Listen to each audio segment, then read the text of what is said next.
Salut à tous, on est très heureux de vous retrouver sur Roue Libre. On a deux événements à fêter aujourd'hui. Le premier, et c'est le plus important, c'est l'anniversaire Robin de Polo. Ouais, bon anniversaire Polo.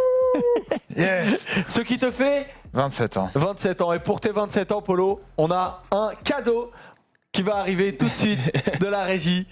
Joyeux anniversaire Polo. Joyeux anniversaire Polo. Voilà, l'homme stagiaire. Et voilà, il y en a qu'une seule qui a allumé. On n'a pas pu en mettre 27, t'as 4 Merci, ans, les gars. voire 2 ans. Putain, mais attends, on va se régaler Souffle avec ça. pas sur la casquette, on va foutre le feu. Oui. Attends, il y a un décompte ou pas? Là, vous me stressez, là. Je sais plus quoi Je faire. vais faire 3, 2, 1, tu fais Ok, un feu vas-y. et t'y vas. 3, 2, 1. Mais oui, Polo. Quelle Voilà, fierté. joyeux anniversaire. 27 Merci. ans. Merci T'as grandi, beaucoup. ça va, Polo? Ouais, ça va. J'ai mis une petite casquette Ferrari aujourd'hui en hommage au plus grand d'entre nous, Juan José Cobo, assez beau. On se souvient de son Angliru en 2011 où il ressemblait plus à une Formule 1 qu'à un coureur cycliste. Et voilà, on sait pourquoi aujourd'hui. Je Bon, peux l'enlever. C'est génial, Ferrari. J'ai beaucoup aimé. Il m'avait dit que tu vas rigoler et puis je l'avais pas du tout compris ce qu'il préparait. Je me demandais pourquoi il y avait une casquette Ferrari sur le plateau. J'ai désormais compris, c'est génial. Cadeau pour toi, autre mon Polo. La dernière émission, on a fait un record sur le Mercato des Stars, 20 000 vues. Donc on vous remercie tous. Vous faites kiffer, Robin. 20 000 Ça fait plaisir. Ah ouais, ça monte de plus en plus, on approche du tour et on voit que vous êtes présents tous, donc ça fait extrêmement plaisir. Ouais. Et donc pour cette nouvelle émission, parce qu'on va pas s'arrêter de travailler comme ça, on va pas se reposer sur nos lauriers, on vous le promet. Pour cette émission-là, on va faire un débat sur Bardet, Pinot, parce que le Tour de France arrive. Bon, ils ont été un peu décevants sur le Dauphiné, mais on va voir un peu où ils en sont. Ils ont fini leur prépa et d'ailleurs ils sont décevants. Ça dépend pour qui d'ailleurs. Voilà, Il y en a un qui comme était vous quand l'avez même plus compris, décevant que l'autre, hein. en gros, comme vous allez le comprendre, il y a Paul qui a choisi un coureur, Robin qui a choisi un autre coureur. Donc, on va voir qui défend le mieux son coureur. Le focus chronique du vélo du jour est sur Jakob Fuglsang qui a gagné le Dauphiné et qui a de grandes ambitions sur le Tour de France.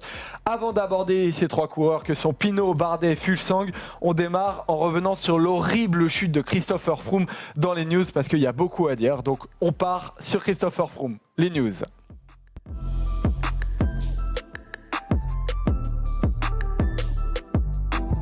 On attendait avec impatience, il faut le dire, le contre-la-montre du Dauphiné parce que c'était le moment, notamment pour savoir où en était Christopher Froome. Il n'avait pas paru en grande forme sur le Tour des Alpes, sur le Tour du Yorkshire. Eh bien, il a lourdement chuté pendant la reconnaissance, Paul, avec de graves conséquences, quoi. Bah, de graves conséquences, c'est quoi? C'était 8 heures de soins intensifs, 8 heures d'opération, fracture ouverte du fémur, fracture du coude, fracture de la hanche, fracture de certaines côtes. Je crois qu'il y a le bassin aussi qui a été touché. Mais quand tu lis ça, tu te dis, mais en fait, je pense qu'on se rend pas compte, mais il est vraiment passé pas loin de quelque chose de vraiment terrible pour lui, d'une chute qui aurait pu mettre un terme à sa carrière. Là, bon, j'allais dire, il s'en tire un peu miraculeusement, je sais pas, mais on était à deux doigts de la fin de carrière de Christopher Froome sur cette chute. Peut-être même plus, hein, on parle de fin de carrière, mais c'était pas loin d'être plus que du sport C'est encore. ça, je voulais pas après. Dan Martin, qui suivait Christopher Froome en voiture, dit qu'il a pensé qu'il était mort. Tout simplement, il a perdu 2 litres de sang, Christopher Froome. Non mais voilà, tu vois, c'est des chiffres qui font froid dans le dos. C'est pour ça que je disais, là, quand on est content qu'on voit sa photo sur les réseaux sociaux, il parle déjà de revenir fort. On l'a vu tweeter. C'est rassurant quand même, mais on est vraiment passé à deux doigts de la catastrophe et ça, clairement, ça. En fait, on savait pas vu qu'on n'avait pas d'image, etc. Au début, on entend Chris Froome a chuté, on se dit, Chris Froome, il a quand même l'habitude de chuter, encore plus dans les contre-la-montre, dans les recos de contre-la-montre. On sait ce qui s'est passé à Jérusalem sur le Giro l'an dernier. C'est quand même un mec qui a du mal à tenir sur son vélo. Chris Froome, hein, il chute beaucoup. J'ai des souvenirs sur la Vuelta, sur le Tour de France 2014 également.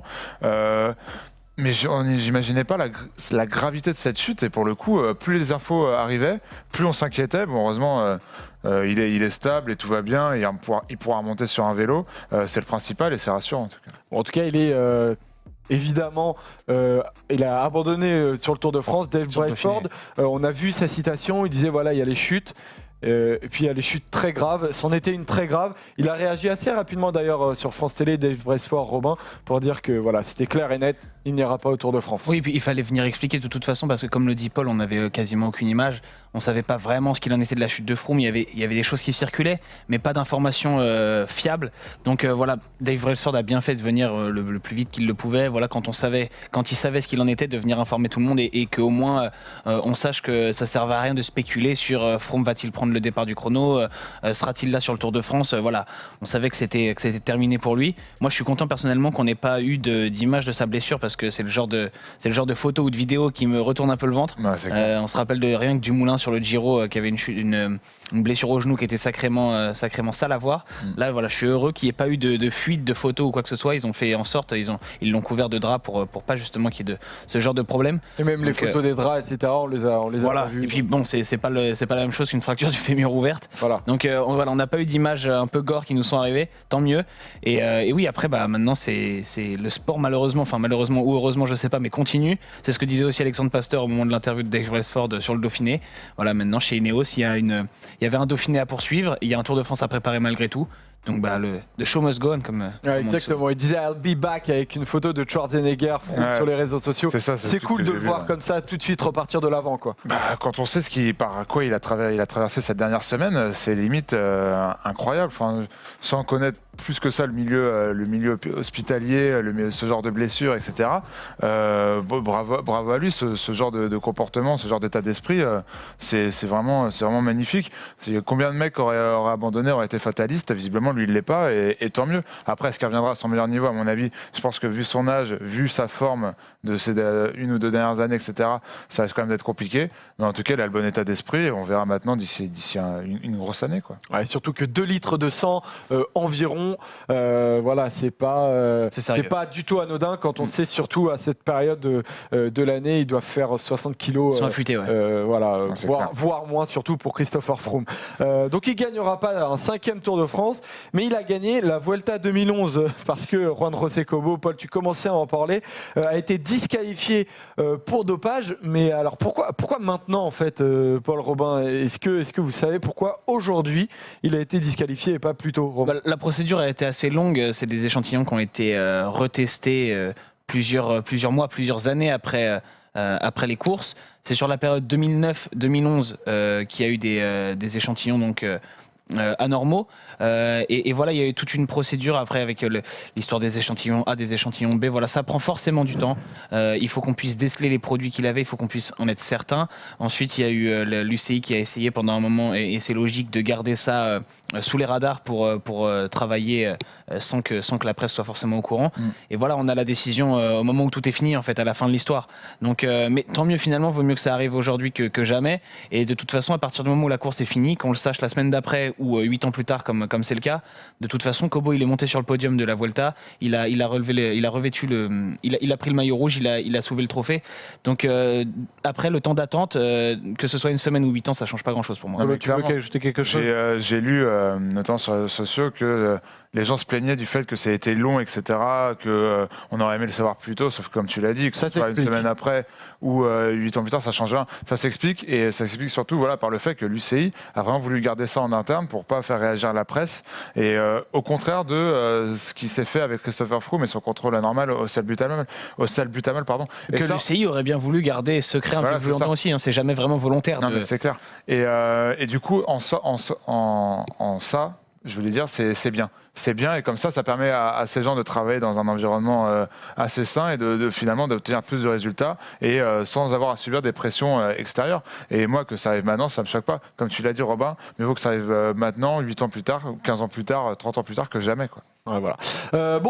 Avec ce début de roue libre, on a eu du sang et du dopage. On va partir sur des news un peu plus réjouissantes quand même.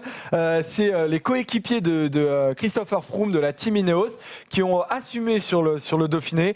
2 hommes notamment ont fait parler d'eux. Le premier, c'est Wout Poels. Le deuxième, c'est Dylan Van Baarle, Paul.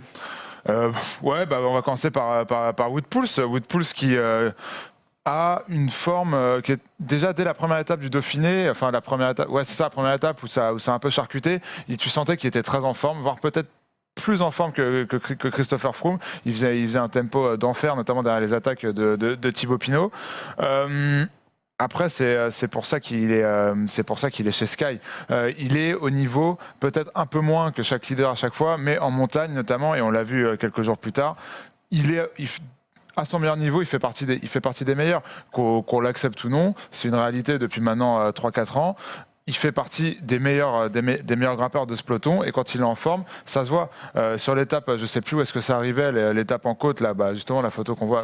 C'est Pipet, ouais. Ouais, à Pipet. Et c'était, je ne sais pas forcément si c'était le meilleur, mais c'est celui qui a le mieux géré sa montée et qui va chercher une victoire vraiment logique. Donc, il y va à la pédale, quoi. Bravo à lui. Tu vois, il a par rapport à un Pinot qui a mis quelques moitiés d'attaque, on en reparlera, je ne l'ai pas trouvé très, très, très fin sur sa stratégie de course. Lui n'a pas mis un coup de pédale, il n'a pas mis une attaque, il accélère aux 300 derniers mètres. 300, 400 derniers mètres, je ne sais plus exactement. Et puis voilà, il a remonté, il a fait son effort puissant sur une période courte, et ça lui a permis de gagner l'étape, alors que d'autres ont fait peut-être trop d'efforts. Et donc Dylan Van Baarle qui a gagné la dernière étape. Robin, est-ce qu'il a gagné sa place pour le Tour de France, ou est-ce qu'il l'avait déjà, Dylan Van Baarle? Ça, c'est difficile. Il faudrait être dans la tête de Dave Brailsford. On sait qu'il y a du très beau monde chez Sky. On avait au départ donc de prévu 3 leaders. On avait Kwiatkowski, Wout Poels, et après on avait pas mal de garçons dans la balance. Voilà, des garçons pour la plaine. Un Kenny Hesson aussi qui est sur le Tour de Suisse avec Geraint Thomas et Egan Bernal qui peut prétendre toujours à une place sur le Tour. Donc il y a tellement de monde que c'est difficile de savoir qui était vraiment prévu. De toute façon, je crois que l'équipe Ineos se laisse jusqu'au bout chaque année un peu la possibilité d'ajuster sur les deux derniers coureurs, voilà, d'annoncer, d'ajuster en fonction de ce qui s'est passé sur le Dauphiné, sur le Tour de Suisse, des fois ailleurs aussi sur la route Occitanie, sur les championnats nationaux. Voilà, ils n'ont pas de raison de se précipiter. Ce qu'il faut, c'est emmener la meilleure équipe. Mais je pense que oui, du coup, Dylan Van Baarle, je ne sais pas s'il avait déjà sa place assurée, mais là, il a fait un numéro qui va jouer pour lui. En plus, Chris Froome est forfait, donc ça fait une place supplémentaire. Je pense qu'il sera là. Et pour Ineos, c'est vraiment la preuve finalement que tout ne s'arrête pas avec Chris Froome, que ça ne va pas changer grand-chose dans la stratégie du Tour de France, que ça va peut-être même simplifier les affaires parce qu'il n'y aura que 2 leaders à gérer au lieu de 3, qu'il n'y aura pas cette guerre interne entre guillemets entre Thomas et Froome qui avait été difficile à gérer l'année dernière et qui l'aurait été encore plus cette année. Donc voilà, et petite statistique intéressante, quand l'équipe Sky, donc anciennement Sky, aujourd'hui Ineos, aligne Wout Poels sur un grand tour, elle gagne toujours. Voilà. Et on fera ça c'est de l'info. Et on fera un débat, évidemment. Enfin, évidemment, c'est pas évident, mais on fera un débat polo Team Ineos. On peut le dire. La semaine prochaine, à la fin du Tour de Suisse, on regardera un peu les forces en présence côté Ineos. Qui de Bernal ou de Thomas doit être leader? Comment la formation anglaise va s'organiser autour de ces 2 têtes d'affiche? Et je pense que ça va être aussi très intéressant. Donc on a commencé à parler doucement du Dauphiné. On va y rentrer un peu plus sérieusement avec le focus en se concentrant sur Jakob Fuglsang. C'est parti pour le focus chronique du vélo.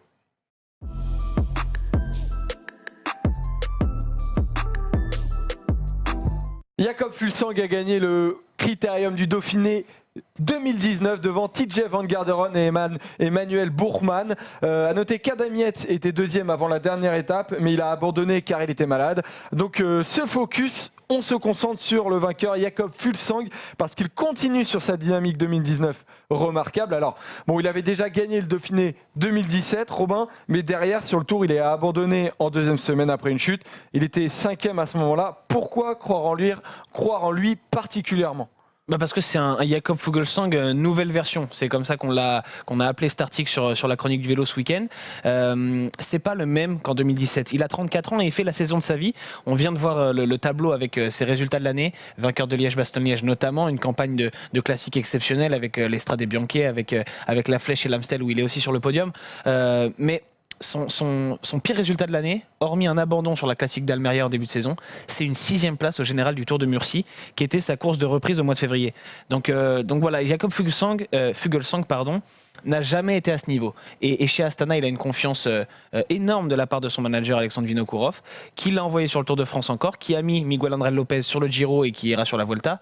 Mais voilà, les rôles sont clairement répartis. Vino fait confiance à Fuglsang beaucoup plus qu'à Lopez. C'est lui qui va sur les courses qui comptent, c'est lui qui était là sur les grands classiques, c'est lui qui est là sur le Tour. Et on se posait des questions après son Liège-Bastogne-Liège.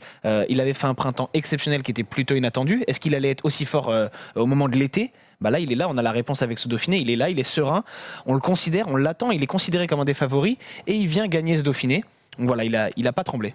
En tout cas, moi, il me fait toujours rire, Jakob Fuglsang. J'aime beaucoup sa personnalité. Il est assez léger et il a notamment dit sur la dernière étape, je vais juste à monter dans la limousine bleue pour aller chercher, contrôler et gagner ce critérium.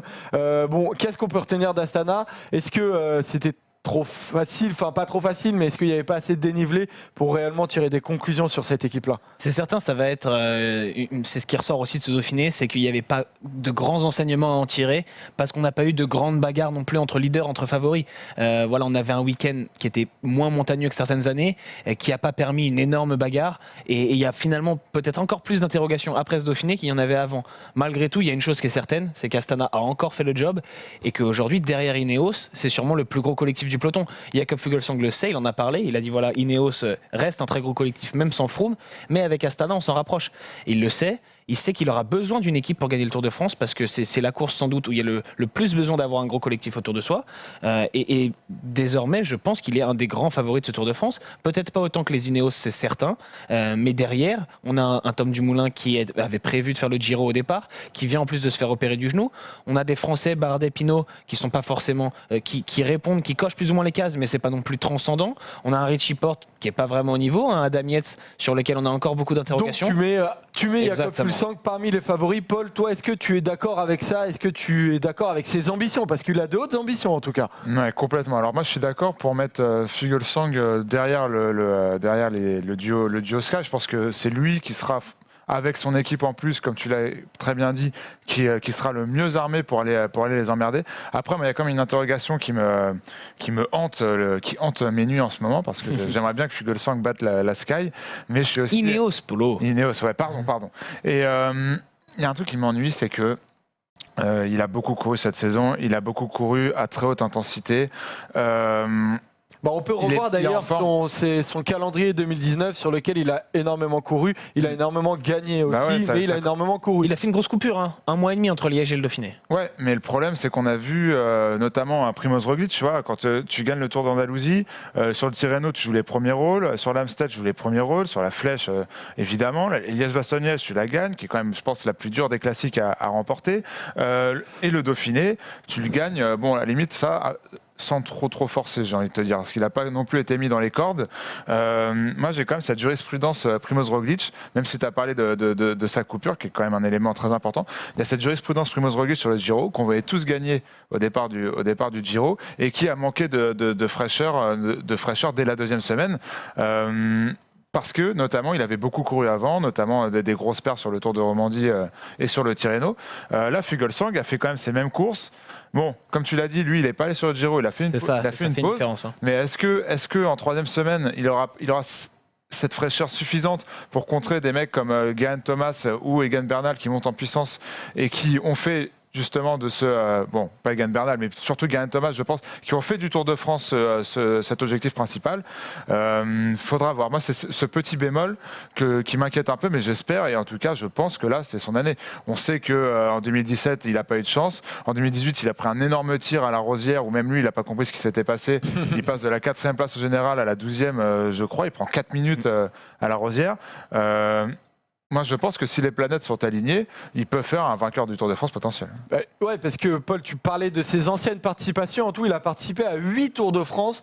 Jakob Fuglsang, il connaît parfaitement cette épreuve-là. Qu'est-ce que tu retiens de ces 8 participations-là, Robin ?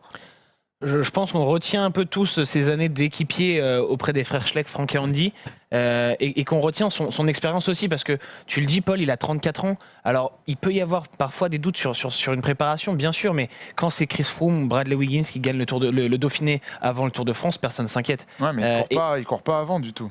Et il y a des années où il gagnait aussi Paris-Nice. Et très honnêtement, moi, ça ne m'inquiète pas parce que c'est un mec qui a 34 ans, qui se connaît, qui a couru 8 Tours de France, tu le dis. Contrairement à Primoz Roglic, qui jouait la victoire sur un Giro pour la première fois, qui découvrait, chez Jumbo-Visma, on découvrait en même temps que lui, j'ai envie de dire. Alors que Fuglsang se connaît, et donc il le dit lui-même, il veut faire mieux que la 7e place qu'il avait faite en 2013. Et il le disait déjà en fait il y a 2 ans, en 2017 après son Dauphiné. Il disait il faut que je me prouve à moi-même et que je prouve à mon équipe que je peux aller au-dessus de cette 7e place. Il avait dit même sinon j'accepterais facilement de devenir un équipier, ce rôle me va aussi. Finalement, tu l'as dit dans ton introduction, Joseph, il a abandonné à mi-course alors qu'il était 5e du général. Mais il y a une grosse différence par rapport à cette année-là, c'est qu'il est le seul leader d'Astana. Alors qu'à l'époque, il avait Fabio Aru dans les pattes, pour qui Alexandre Vinokourov avait une grande affection. Et il n'était pas prêt à faire de Fuglsang le leader numéro 1. D'ailleurs, Aru avait fait un début de Tour de France très très bon qui légitimait tout ça, ce co-leadership. Mais cette fois, Fuglsang est tout seul. Et là, il n'aura pas d'excuse parce que tu l'as dit en 2018, Paul. Alors peut-être qu'il n'explique pas sa défaillance à la Rosière. La vérité, c'est qu'il termine le Tour 12e, que c'est une grosse déception. Au Danemark, on lui est beaucoup tombé dessus. Il y avait un peu que Bjarne pour le défendre. Et là, cette année, voilà, il a 34 ans, il n'en aura pas des opportunités comme ça, il n'en aura pas 50. Une saison comme il est en train d'en faire, ça arrivera sûrement plus jamais. Donc voilà, il y a une opportunité à saisir cette année. Comme tu dis, les planètes sont un peu alignées et il ne faut pas laisser passer ça. Saison jamais. Et puis aussi ce côté profil de coureur. On sait que cette année, même si il allait dans cette lignée depuis quelques saisons, on sait que cette année, il a fait des courses d'un jour. Sa priorité et j'ai l'impression qu'il avait le physique pour. Est-ce que c'est aussi ce changement de physionomie, ça va pas lui jouer des tours, notamment au niveau du coffre pour tenir sur 3 semaines? Je pense que là, un peu à l'image d'un Julien Philippe, c'est parfait même pour gagner des courses d'une semaine. Là pour 3 semaines, sachant qu'il faut bien rouler, il faut bien monter, il faut être toujours concentré dans la plaine si on veut gagner le Tour de France. Est-ce qu'il aura aussi ce coffre suffisant en plus de la fraîcheur? C'est les 2 interrogations que j'ai. Mais en tout cas, ouais, pour finir, de 1, j'aimerais qui gagne ce Tour de France, je l'ai tweeté cette semaine, et de 2, les planètes semblent alignées. Si c'est pas cette saison, comme l'a dit Robin, ce sera jamais. Et elles sont légitimes, hein, les interrogations finalement sur sa capacité à tenir 3 semaines, parce que pour l'instant c'est surtout sur une semaine qu'il s'est montré. C'est totalement normal, un peu comme un Richie Porte, d'avoir des doutes sur sa capacité à tenir. Dites-nous dans les commentaires si vous y croyez, si c'est enfin son heure sur le Tour à Jakob Fuglsang, si vous avez des réserves comme Polo, ou si vous y croyez un peu plus comme Robin, top 5, podium ou même vainqueur, n'hésitez pas. Il y a une petite ressemblance entre toi et notre ami Fuglsang, non? Oui, bien sûr. Je suis pas sûr du tout. Pas sur le vélo, en tout cas. Pas sur le vélo. Il est beau gosse, ça devrait faire. Oui, voilà, c'est ça. Il a une petite gueule d'ange. Avec une casquette, des lunettes, un casque. Voilà. Ok, je me suis emballé. Un maillot jaune. Ouais. On va passer au débat dans lequel on va aussi parler du Tour de France, mais surtout des ambitions que peuvent avoir Romain Bardet et Thibaut Pinot. C'est parti pour le débat. Attends, on va faire.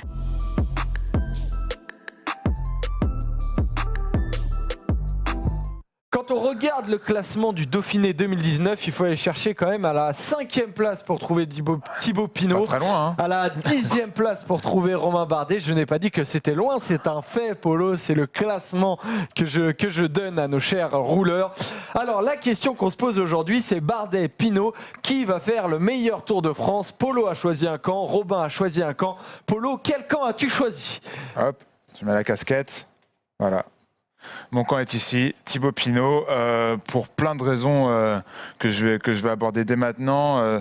Je pense qu'il est plus en forme. Tu sais quoi, je les ai notés. La première raison, donne-nous ta première raison d'abord. La forme actuelle, tout simplement. Que ce soit psychologiquement, physiquement, psychologiquement, il sort de sa meilleure saison, double vainqueur d'étape sur la Vuelta. Après, il enchaîne le Tour de Lombardie. Depuis le début de saison, il a déjà gagné 5 fois au Tour du Haut-Var, au Tour de l'Ain, notamment. J'ai pas noté toutes ces victoires. Puis surtout ce Dauphiné qu'on l'a vu à l'offensive, on l'a vu vraiment saignant. Peut-être trop saignant, il s'est un peu trop découvert, notamment sur l'arrivée à Pipet.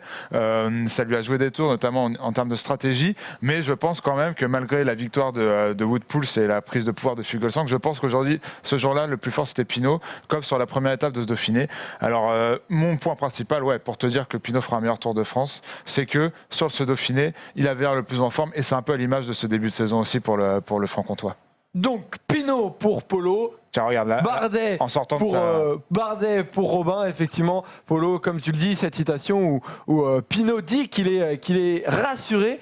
Par contre, Bardet, il n'est pas paru rassuré, mon cher Robin. Non, mais alors là, je te rejoins complètement. La prépa de Pinot, sur le papier, semble meilleure que celle de Bardet. Et c'est un point indiscutable. Mais si la prépa faisait forcément le résultat du Tour de France, on ne le court pas et on le donne tout de suite à Fuglsang. On n'y va pas, on annule. Ça ne sert à rien de le faire si c'est forcément déjà écrit. Et puis en 2010, on le donnait à Brajkovic et en 2014 à Talansky. Donc franchement, Oui, Bardet a du retard, mais il reste 3 semaines.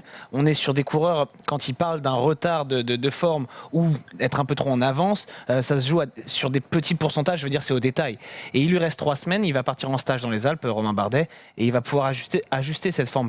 C'est très difficile de savoir au mois de mai ou au mois de juin, quelles jambes il faut avoir pour avoir les jambes parfaites au mois de juillet. Mais plus on s'en approche, plus c'est facile de s'ajuster parce qu'on sait quelle forme et quelles conditions on veut au départ du Tour de France le 6 juillet à Bruxelles. Donc voilà, là on est dans la phase finale et c'est pas forcément plus facile quand on est dans la situation de Thibaut Pinot, qu'on est déjà plutôt en forme et qu'on doit maintenir cette forme, plutôt que dans la situation de Bardet avec un tout petit peu de retard à combler où finalement moi je préfère être dans la situation de Bardet. Et en plus il le dit lui-même, il n'a pas fait un début de saison incroyable, mais il le disait dans une interview au journal de Dauphiné. Je dissocie les 2 parties de saison, j'arrive vraiment chaque année à faire complètement le vide de ce qui s'est passé auparavant. Voilà, moi je lui fais confiance là-dessus. Romain Bardet, c'est un des coureurs les plus pointilleux du peloton. Mentalement, il est très très fort. Oublié des premiers mois de la saison qui ont été un petit peu délicats pour se concentrer pleinement sur le Tour de France. Je sais qu'il en est capable. Alors on va se concentrer d'abord sur Thibaut Pinot si vous le voulez bien. Paul, première question pour toi. Il dit qu'il s'est concentré pas mal sur la fraîcheur avant ce Tour de France-là. Est-ce que pour toi, c'est la bonne solution pour aller loin dans le Tour de France? Écoute, je sais pas, on sait qu'il n'a pas fait de stage en altitude comme il avait l'habitude de le faire et comme Romain Bardet l'a fait. Comme tu l'as dit, il a fait cet hiver quand même pour la première fois. Il est allé au volcan Teide, aux îles Canaries, comme le fait l'équipe Ineos depuis des années. Il l'a fait pour la première fois. Je pense qu'il parlait, parce que oui, maintenant que tu dis ça, ça me revient. Je pense qu'il parlait de cette. Depuis que la saison a démarré. Depuis que la saison a démarré, comme au contraire de Romain Bardet, je pense qu'il va pas y retourner. Et c'est en ça que j'avais lu ça aussi, que justement, il misait sur cette fraîcheur. La fraîcheur, je sais pas, il a quand même beaucoup couru aussi cette saison, à l'image de Bardet. Il a 34 jours de course, et par exemple, en 2014, il en avait 30. Et depuis, il en a toujours fait au-delà de 35. Cette mais parce saison qu'il faisait 34, le Giro aussi. Hein. C'est ce qu'il y a. Non, pardon, Romain. Il a beaucoup fait le Giro aussi, donc ça faussait un peu parfois. Il a beaucoup fait le Giro et surtout, je pense pas que ça ait une vraie influence. On sait que les autres leaders ont couru à peu près de la même manière. Mais non, Thibaut Pinot, je le trouve très dans les temps de passage. On l'a vu vraiment en retrait sur les grosses courses à première semaine, à une semaine pardon, World Tour comme le Tour de Catalogne. Mais depuis, il monte en puissance et à l'image d'un Froome qu'on a vu quand même avant sa chute, plutôt saignant sur la première étape, à l'image d'un Geraint Thomas qu'on a vu bon sur le prologue et aussi bon, tu l'as dit, on en parlait tout à l'heure, sur le Tour de Romandie. C'est des coureurs qui montent en puissance. Et je retrouve pas cette impression-là avec Romain Bardet. Romain Bardet qui nous a quand même habitués à être sur des temps de passage un peu plus élevés, notamment quand on arrivait sur le Dauphiné. Et en point de chute, bon, même si c'est à prendre avec des pincettes, au vu notamment du transfert pour aller jusqu'à Vaison-la-Romaine, mais en point de chute, cette quand même deuxième place décevante qu'il a eu sur le Mont Ventoux dénivelé challenge, où il était battu pour Herrada qui fait quand même une super saison certes, mais on parle quand même de Jesus Herrada, on parle pas de Christopher Froome ou de Thibaut Pinot. Ou d'Adam Yates ou de je sais pas, de Rocco. Mais elle est à relativiser cette préparation des deux, Paul, à mon avis, parce que tu me parles des victoires de Thibaut Pinot, je suis d'accord. Mais le Tour du Haut-Var, par exemple, où il s'impose, il bat Romain Bardet, mais Romain Bardet est en reprise. Thibaut Pinot ne l'est pas, il a fait le Tour de la Provence quelques jours avant, et il le bat de 3 secondes à l'arrivée de l'arrivée au sommet. Donc ça se joue quand même, c'est pas comme s'il lui avait mis une minute. En gros, tu veux dire que Thibaut Pinot a toujours eu une longueur d'avance dans sa prépa comparé à Romain Bardet? C'est un peu ça, et finalement, en plus, sur la fin de sa préparation, c'est pas non plus... tu parlais du Tour de Catalogne, il se trouve que Romain Bardet abandonne sur le dernier jour de course, mais qu'il était 8e du général, alors que Thibaut Pinot est 11e. Alors c'est ni incroyable pour Pinot ni pour Bardet, mais du coup si on devait faire à ce moment-là la hiérarchie, Bardet était un peu devant. Donc finalement pour moi ils se sont un peu suivis quand même sur cette préparation. La réussite fait que les victoires elles sont du côté de Thibaut Pinot, mais il y a une différence aussi. Thibaut Pinot il allait courir le Tour de l'Ain et Romain Bardet il allait courir les classiques ardennaises. Il n'y avait pas non plus la même concurrence. Et je pense que malgré tout Pinot s'est rassuré au Tour de l'Ain en gagnant, mais c'était assez évident qu'il allait gagner et heureusement qu'il l'a fait. Et alors c'est très bien pour lui pour se rassurer, mais est-ce qu'il y a vraiment des enseignements à tirer de ça? Je suis pas sûr. Et pareil après, sur le Dauphiné quand même, il y avait très peu de dénivelé et Romain Bardet le lendemain au Mont Ventoux, il s'est fait péter par Oui, mais Jesus Serrada. C'est assez inquiétant. Mais Jesus Serrada n'avait pas une semaine de course dans les jambes. Oui. Et Romain Bardet, lui, il arrive, il se tape un transfert de 400 bornes pour aller au départ. Le soir de l'arrivée du Dauphiné, un week-end, ok, il n'y a pas eu beaucoup de dénivelé, mais il y a eu des conditions météo Mais lui-même, très très dures lourd samedi. après, Romain Oui, Bardet. et il l'a dit d'ailleurs qu'il n'était pas autant en forme que les années passées à la même période. Il était déçu. Voilà, mais il y a de quoi, et tant mieux. Je veux dire, ce serait inquiétant s'il nous disait non, mais moi tout va très bien. Voilà, là, il sait qu'il est en retard dans ses temps de passage, qu'il va falloir rectifier le tir, qu'il a 3 semaines pour ça. Mais foncièrement, ce Dauphiné, on en parlait tout à l'heure avec Eklof Sang, on était d'accord pour dire qu'il n'y avait pas énormément d'enseignements à tirer parce qu'il y avait un parcours qui n'avait pas permis de bagarre entre leaders. Du coup, je ne suis pas pour non plus qu'on tire des grands enseignements sur Bardet et Pinot. Il y a quand même une journée où il y a eu une bagarre entre les leaders et Romain Bardet. Prend 3 secondes, perd 3 secondes. Oui, mais il sur a Pinot. beaucoup souffert. Il perd 3 3 secondes sur Pinot. Pinot qui court mal. Il perd beaucoup plus sur Fuglsang, il perd plus sur Pouls. Voilà, encore une fois, c'est des Fuglsang, c'est des Pouls. On n'est pas non plus encore sur la grande bataille face à des Bernal et des Et Thomas. Quintana, il est dans la même forme que Bardet. Quintana, mais Ils font le même Dauphiné. Est-ce qu'on est inquiet pour Quintana? Quintana, de toute façon, je pense qu'il s'est trompé d'objectif. C'est au vu de sa préparation de sa saison qui a commencé très tôt sur le Tour de Colombie. Il aurait dû aller sur le Giro et faire un Giro. En tant qu'idole, à mon avis, il va énormément manquer de fraîcheur et ça s'est vu de toute façon dès ce Dauphiné. Pour revenir à Pinot et Bardet, il y a un truc sur lequel on n'est pas revenu, c'est que Thibaut Pinot est un bien meilleur rouleur que Romain Bardet. Et ça, je trouve que c'est important. Même s'il n'y a pas beaucoup de kilomètres de contre-la-montre, il y a Il y en a 54 quand même. Ouais, mais il y en a un qui il y en a 30, non, il y en a 20 en par équipe et 26, 27, je crois, comment ça s'appelle ? En solitaire. Thibaut Pinot est un meilleur rouleur que Romain Bardet et à l'heure actuelle est également aussi meilleur grimpeur. Donc je ne sais pas quand est-ce que Romain Bardet, si on se fie à... Non, meilleur grimpeur, c'est une question de condition et de forme. Il est meilleur rouleur intrinsèquement, oui. Il y a la condition et la forme, elles sont pour... non, mais sur le chrono, on sait que Pinot devrait reprendre un peu de temps à Bardet. Par contre, en montagne, ça dépendra de la forme au moment venu. Et on ne peut pas dire que Pinot est meilleur grimpeur. Est-ce que tu imagines, même d'ici 3-4 semaines, Bardet... être en capacité de lâcher Thibaut Pinot oui, en montagne. Parce que comme je te dis, c'est des ajustements de forme, de conditions et ça se joue sur des tels petits pourcentages. Quand on parle de Bardet pas en forme, il perd 3 secondes sur un mec qu'on considère en forme sur l'étape reine du Dauphiné et il est 10e du général. Alors oui, c'est pas exceptionnel, mais il n'est pas à la rue. On ne parle pas d'un mec qui s'est pris 4 minutes sur l'étape reine et qui a complètement bâché le week-end décisif. Non, c'est un Bardet qui est un petit peu en retrait, qui est au courant de l'être et qui va faire le travail sur les 3 semaines qui arrivent. C'est le coureur, pour moi, un des coureurs les plus pointilleux du peloton. Il a enchaîné le Tour de France, ça fait 6 ans consécutifs, je crois, je l'ai noté quelque part, qu'il y va. Il connaît par cœur. Et moi, je lui fais confiance. Il a fait 2 podiums. Quand il se rate l'année dernière, il fait 6e du Tour. Moi, j'ai envie de me rappeler les fois où Thibaut Pinot s'est raté, il faisait pas 6e. Mais justement, Paul, Thibaut Pinot, il est absent en 2018, il abandonne en 2017 et en 2016. Est-ce que tu le sens prêt psychologiquement à affronter la pression du Tour ? Eh ben, moi, je voulais y venir. J'avais peur que tu me balances cet argument à la gueule, Robin. Ça allait venir. C'est que Thibaut Pinot, tu m'aurais parlé de lui l'année dernière, à la même époque, en me disant est-ce qu'il pourrait battre Romain Bardet sur Tour de France. Je t'aurais dit, je l'aurais défendu bec et ongle parce que j'adore ce coureur déjà, de base. Mais par contre, j'aurais eu cette petite voix au coin de ma tête qui m'aurait dit ouais, mais Thibaut Pinot sur le Tour de France, il y a un vrai gap psychologique qui l'empêche de briller. Le problème, c'est que là, on n'a plus le même Thibaut Pinot que l'année dernière. On a un Thibaut Pinot qui après sur la Vuelta a brillé, tiens voilà, on a ses résultats sur le Tour de France. Donc en 2012 10e, on s'en souvient avec sa victoire à Port-Entruy et son. Et pourquoi il n'y a pas 2016 et 2017 sur le tableau? Parce qu'il a. C'est quoi ça? Le tableau, je me dis la même chose. Polo, il est fort. Non, mais peut-être qu'il a une bonne raison. 2014, il fait 3e et plus le maillot blanc. On se souvient que sur ce tour, Romain Bardet fait 5. Et puis après, oui, le Tour 2015, où même s'il est en marge du classement général, il va quand même chercher une victoire à l'Alpe d'Huez.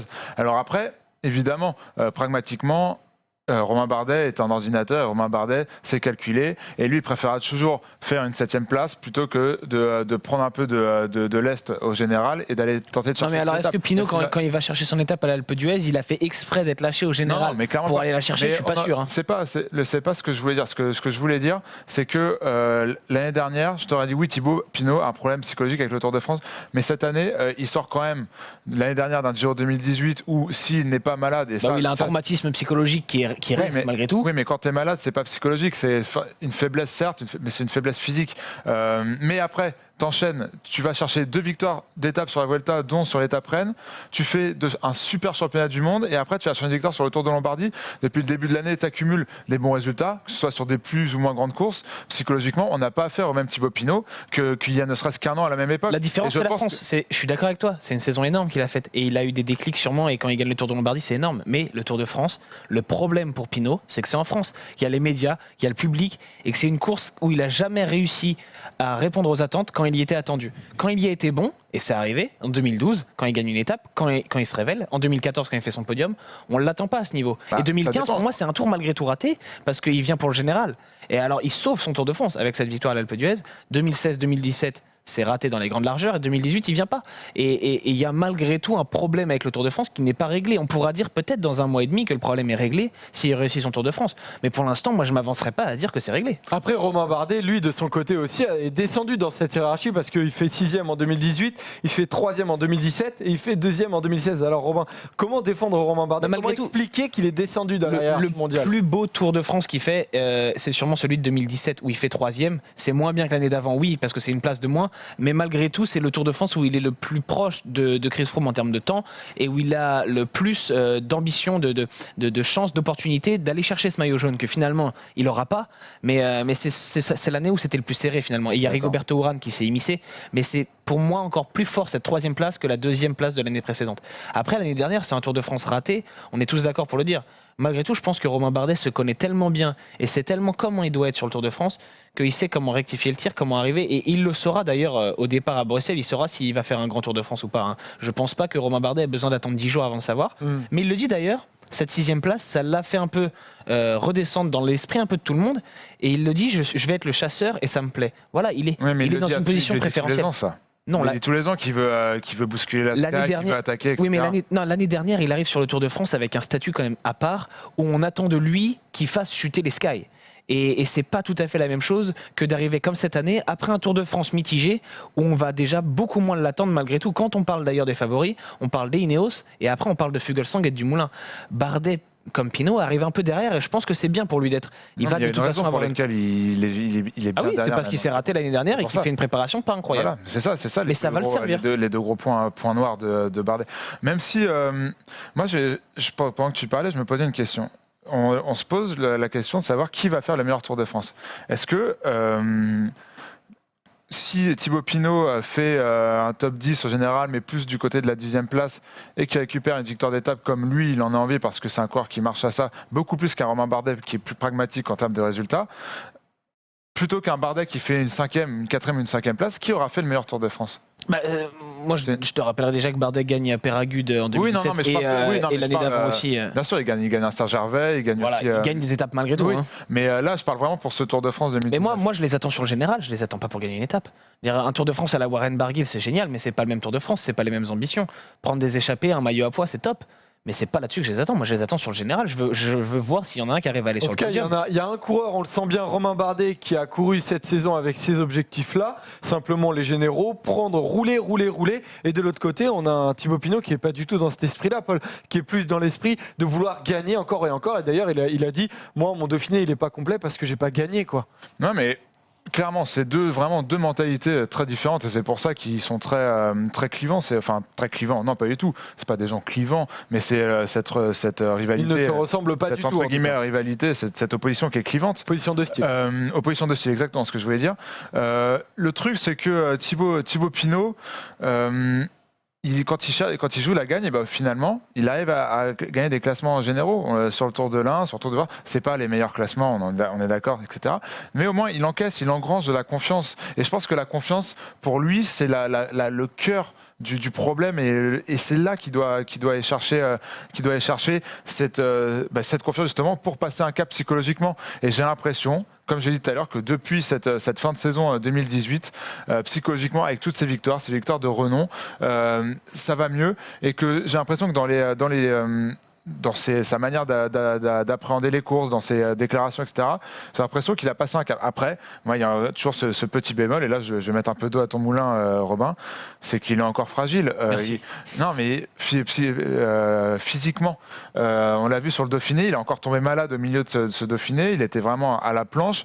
Après, quand la montagne... Pour le coup, il y a la météo qui n'a pas C'est aidé. ça. Hein. Mais pour le coup, tout le monde est affûté. Pour le coup, ce qui me rassure, c'est que même malade, je trouve qu'il a fait une très bonne fin de Dauphiné. Et ça, c'est rassurant. Un Thibaut Pinot malade, c'est un Thibaut Pinot du Tour de France 2016 et du Tour de France 2017. C'est ça le Thibaut Pinot d'avant. Et c'est pour ça que je pense que psychologiquement, il a passé un cap l'hiver dernier.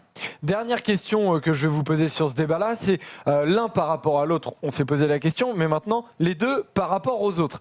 Où placer leurs ambitions? Est-ce que vous les imaginez gagner ce Tour de France? Et si oui, comment est-ce qu'ils doivent faire? On parle beaucoup d'électrons libres qu'il faut foutre en gros un bordel pas possible, Robin. C'est ce qu'ils doivent faire ou pas pour gagner? C'est sûr, ils vont devoir prendre des initiatives, c'est sûr, parce qu'on parle du contre-la-montre, même s'il n'y en a pas énormément cette année, il y en a quand même, et ils vont partir avec un déficit sur des Dumoulin, sur des Thomas, même sur un Bernal, et sans doute sur un Fuglsang. Donc il va falloir prendre du temps en montagne, c'est certain. Après, moi dans la hiérarchie, je les mets 5-6e en fait, derrière les 4 que je viens de citer, les 2 Ineos, Dumoulin et Fuglsang. Et donc forcément, si tu fais 4e, 5e, 6e, t'es juste au niveau tu respectes la hiérarchie.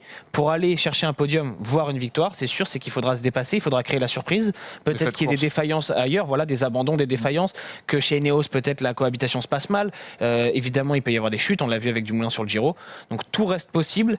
À partir d'un podium, moi, pour l'un des deux, je jugerais que c'est un Tour de France parfaitement réussi. Ouais, mais je suis complètement d'accord. Je pense qu'ils ne peuvent pas viser plus haut. Et attention aussi à ne pas minimiser les podiums et les performances que ces deux coureurs font depuis une dizaine d'années dans le peloton. On a vu les résultats de Romain Bardet tout à l'heure. Quand même, on parle d'un mec qui a fait 2e et 3e du Tour de France. Thibaut Pinot en 2014 fait 3e avec un maillot blanc. Attention à ne pas trop banaliser ça aussi, c'est important. Il faut se souvenir d'où on vient aussi, qu'on a traversé une très longue... On a traversé donc une traversée du désert, c'est ce que j'allais dire. Ne pas oublier ça. Et comme tu l'as dit, un podium sera déjà magnifique. Ne leur promettons pas, n'allons pas dans le délire des médias traditionnels qui font de ces deux-là des vainqueurs potentiels du Tour de France. Le scoop, c'est que non, ils ne gagneront pas le Tour de France cette année.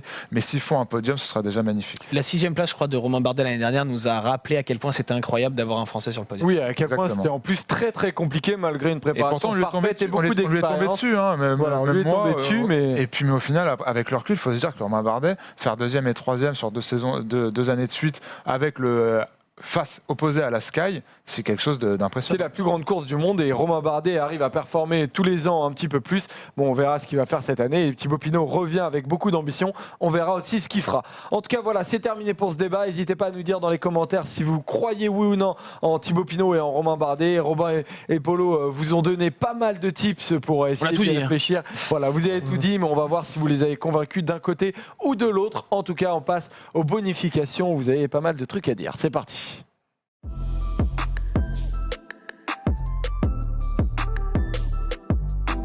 Warren Barguil, c'est la première personne dont on parle. Robin Polo, c'est toi Polo? Ouais, c'est moi. C'est toi Polo. Allez.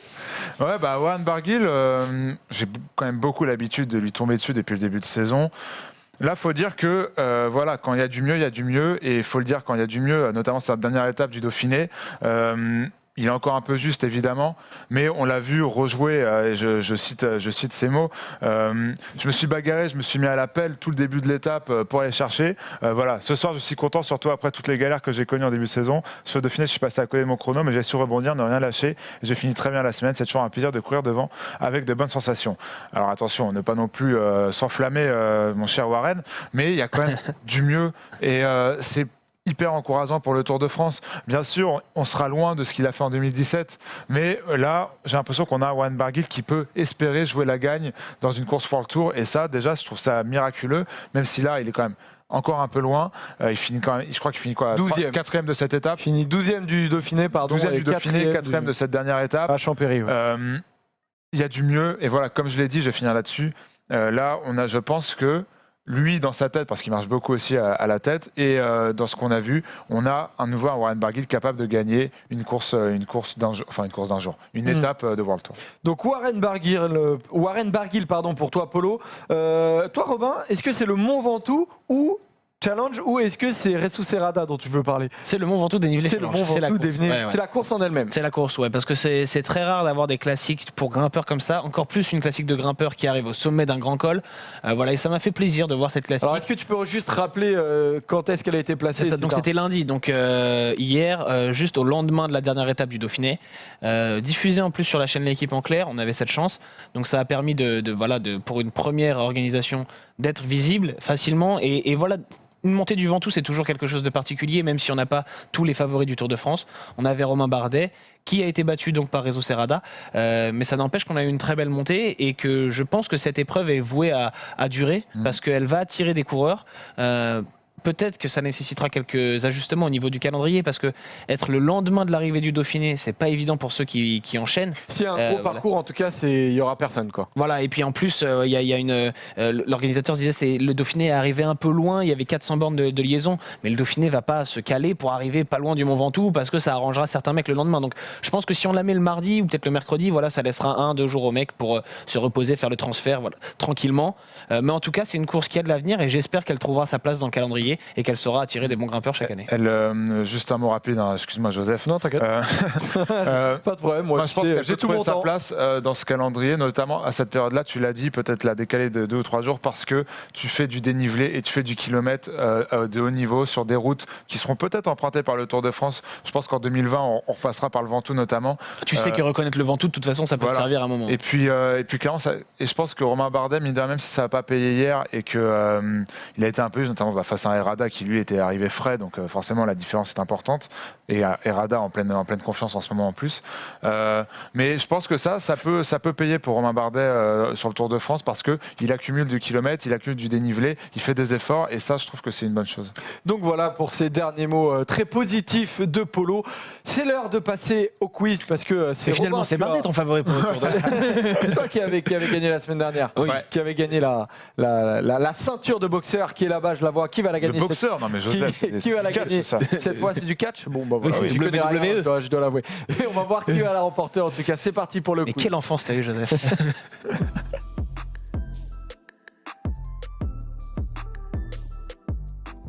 Donc le quiz, qui va remporter cette ceinture de catcheur, pardon.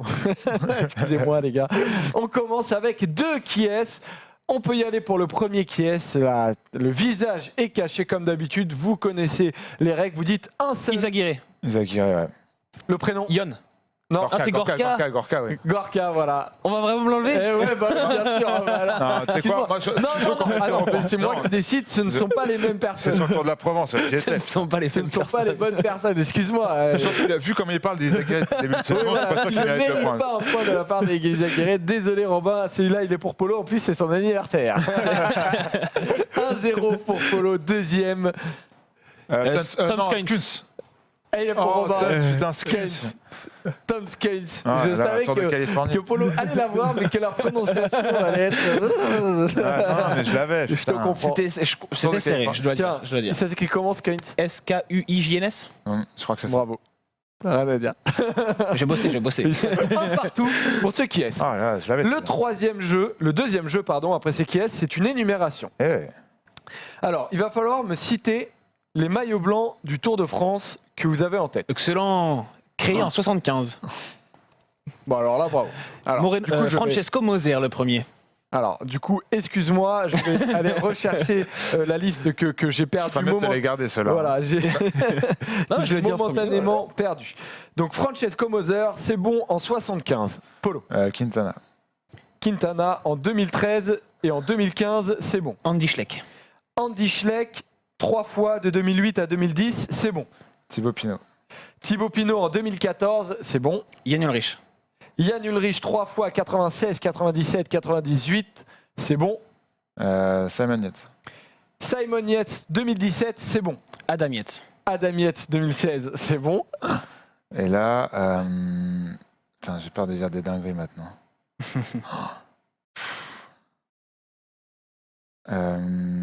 Valverde. Non, je crois pas. Il le prend pas en Valverde, non. Oh, Désolé. Les 2 Espagnols Vladimir qui ont Carpet, il y a eu. récemment remporté le maillot blanc, c'est Paco Mancebo, Sevilla. Oscar Sevilla Alberto Contador. Ah oui, Contador. Carpets aussi, non? Alberto Contador, Carpets, oui, il l'a remporté juste après. Denis Menchov, Jaroslav Popovic, Damiano Cunego, Pierre Roland, TJ Van Garderen. Et oui, TJ a gagné. Deuxième du Dauphiné. Hein. Oui, voilà. Deuxième du Dauphiné. Voilà pourquoi j'avais deuxième du Dauphiné, exactement. Qui fera évidemment un mauvais Tour de France. Ouais. Mais, Non, voilà, mais calme-toi, moi je suis très déçu de vous. Ne lui enlevons pas son Dauphiné. Je suis très déçu de vous, personne ne l'a pris en bonification. Donc voilà, je vous renie, vous ne serez pas là la semaine prochaine pour parler d'Ineos. Donc voilà. Mais si, évidemment, vous serez là la semaine prochaine et on va, voilà, bon, malheureusement, là, il n'y a personne pour t'amener ta ceinture C'est de pas grave, catcheur. Mais tu as remporté ce quiz. Il n'y a pas de qui suis-je. Il n'y a pas de qui suis-je. Ah bah si, bien sûr que si. Ah bah Suis-je oui. bête? Suis-je bête? C'est parti. En fait, j'ai l'habitude de 2 jeux. En plus, c'est qu'ici, Moi, je me j'attendais suis la fait suite. taper sur les doigts par Louis parce qu'il me les a envoyés depuis l'Australie. Voilà, donc On salue. À qui on souhaite un joyeux anniversaire aussi. exactement, c'était hier. Je suis né le 4 janvier 1977 à Malte. On a failli les oublier. C'est Oui, incroyable. désolé, il y a 2-1 pour Robin. J'ai évolué dans 3 formations différentes au cours de ma carrière. que Attends, j'ai il est né à terminée- Malte. Ouais. D'accord. J'ai évolué dans 3 formations différentes au cours de ma carrière que j'ai terminée en 2014 sur un abandon au championnat du monde. Mon père était un pilote de ligne pour une compagnie aérienne de Hong Kong et c'est là-bas que j'ai débuté le vélo. Qu'est-ce que c'est que ça? Mes premiers coups de pédale ont été sur un BMX, mais en 92, mon père m'a acheté mon premier vélo de course. J'allais rouler tôt le matin sur les routes encore désertes. À 18 ans, une semaine avant de commencer des études artistiques à l'université, je participe à des courses en Picardie et j'en gagne 8. 5 équipes pro me proposent un contrat. C'est là que ma carrière commence. J'ai signé 29 victoires entre 98 et 2012, mais je n'ai pas levé les bras sur la plupart d'entre elles. Des étapes sur les 3 jours de la Panne, sur le circuit de la Sarthe, mais aussi et surtout sur chacun des 3 grands tours. Une étape sur le Giro, 3 étapes sur le Tour de France et 5 étapes sur la Vuelta. À la vue de mon CV, on se dit que je suis un winner, mais j'ai tout de même eu de la malchance à plusieurs reprises. J'ai connu des heures sombres. J'ai évolué à la Saunier Duval et à la Cofidis. Voilà de gros indices. Oh là là, mais je suis cata. C'est à la Cofidis que j'ai réellement lancé ma carrière avec mes victoires en Picardie. Cyril Guimard, à l'époque, avait su trouver les mots pour me faire choisir ma première formation. Sa formation, pardon. Ma carrière va connaître 2 phases. Bobby Yulik? Non, c'est pas Bobby Uli. Pas mal. Avant et après suspension. Mais dans les 2 phases, je gagnais. Je l'ai. Ah putain, je l'ai. Après avoir connu la garde à vue dans un commissariat de Biarritz, j'avoue avoir utilisé de l'OPO Ah, en 2001 je l'ai. et 2003. Je suis suspendu 2 ans en 2004 et 2006. Ma spécialité, c'est le contre-la-montre. ouais. Oui, c'est Coppel. Non, Non. j'évolue à la Garmin Sharp et c'est dans cette équipe que je terminerai ma carrière. Ah, Van de Velde? Non, on s'en rapproche. Je perds le prologue 2003. Ah non, Tour de c'est bon, France. je l'ai. Pour une seconde, il perd. Je suis écossais. Milan. Ah non. Millard Putain, Polo, mais bah mais oui. qu'est-ce que je suis bête. Dernier Je indice, pensais à on est allé Zabriskie au en bout. plus. Tu pensais À Zabriskie, donc c'était pas bon. Oh là là là là, mais qu'est-ce Mais il y en a Ah beaucoup oui. qui ont eu ces trajectoires très forts en contre-la-montre, Ah oui.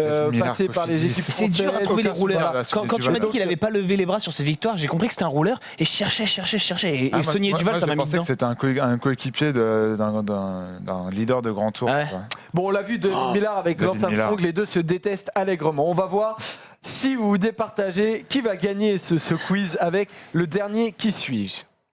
Je suis né le 11 mars 1987. Ma carrière professionnelle a démarré en 2008.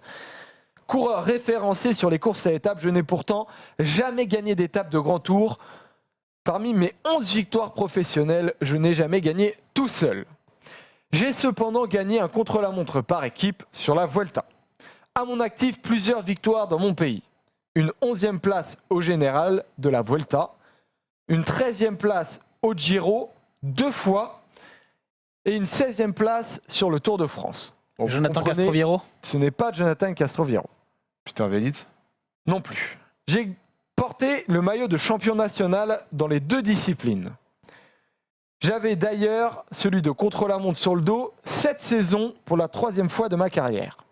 Je suis souvent en l'avant lors des étapes de montagne, grimpeur sérieux. Je ne suis pas assez fort pour prendre le leadership. J'ai souvent été cantonné à un rôle d'équipier. Cette saison, après avoir rejoint Education First, Kangert. Tanel Kangert, bravo Paul, Tanel Kangert qui gagne le quiz Polo pour son anniversaire et Polo qui a le droit à la ceinture de catcheur. Franchement, bravo, merci. Polo. Merci, mais encore une fois, je trouve pas ça très mérité parce que j'ai été nul sur les maillots blancs et sur David Millar, on a encore été très mauvais. Oui, mais t'étais meilleur que moi sur David Millar. Attends, sur David Millar, je vous trouve dur parce que Louis aime bien faire un peu biographie. Je trouve ça cool, on découvre le quoi, mais c'est pas des indices ultra atypique de certains coureurs. Bah moi, c'est la Sonia Duval, elle m'a mis vraiment dans le dur. Ouais, moi aussi, c'était le piège. Oui, il a couru à la Sonia Duval. Mais voilà, on apprend plein de choses, on se rappelle de plein de choses en tout cas. Donc bravo mon Polo. Et encore, bravo Paul, ça me fait plaisir que tu gagnes aujourd'hui. Merci. Ça me fait plaisir aussi. je suis très ému d'ailleurs. En vrai, je le prends très mal. J'ai du mal à extérioriser, je suis très ému. Encore joyeux anniversaire mon Polo beaucoup. avec on va déguster ça les gars. Ce beau cadeau, évidemment qu'on va le déguster. Pour moi. On vous en garde un les rouleurs. Merci à tous d'avoir suivi encore cette émission. On se retrouvera la semaine prochaine pour le débat Team Ineos. J'espère que vous serez présents. Ciao les amis, ciao les rouleurs.